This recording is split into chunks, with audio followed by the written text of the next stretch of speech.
tayo sa mga balita dito sa bansa. Muling isinusulong sa Kamara ang charter change o pag-amyenda sa konstitusyon sa pamamagitan ng Constitutional Convention.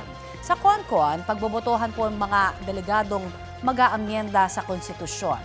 Ayon sa mga naghain ng panukala, layunin nitong baguhin ang ilang malalabuan nilang probisyon gaya ng impeachment proceedings.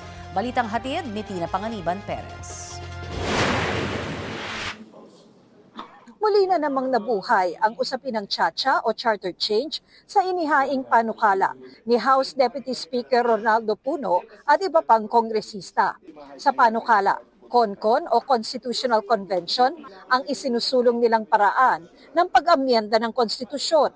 Matapos daw ang 4 na dekada, nakikitang hindi perpekto ang pagkakasulat dito dahil sa mga malalabong probisyon na nakakaapekto raw sa pagbabago, pagpapanagot at pagtitiwala sa institusyon ng gobyerno.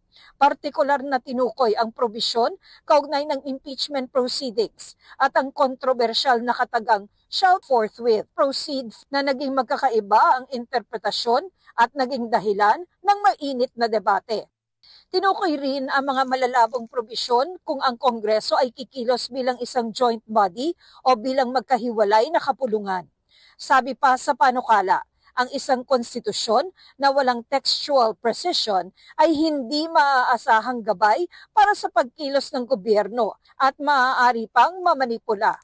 Sa isinusulong nilang CONCON, magkakaroon ng 150 delegates na pipiliin sa pamamagitan ng isang eleksyon sa May 11 ng susunod na taon. Such a constitutional convention is timely, especially because of more recent events. Yes. Where I believe that the efficacy of government organizations and institutions are being reviewed by the general public.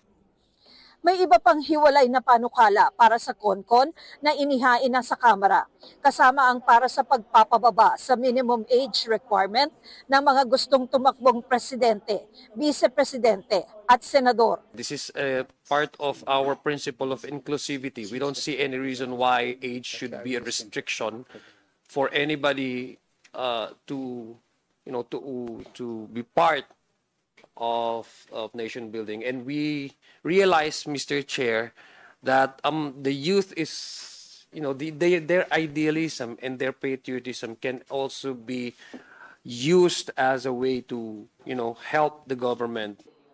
Pero ang Makabayan Bloc, tutol sa pag-amyenda sa konstitusyon dahil baka raw alisin ang mga proteksyon sa national patrimony, anti-political dynasty, mga karapatan natin at iba pa.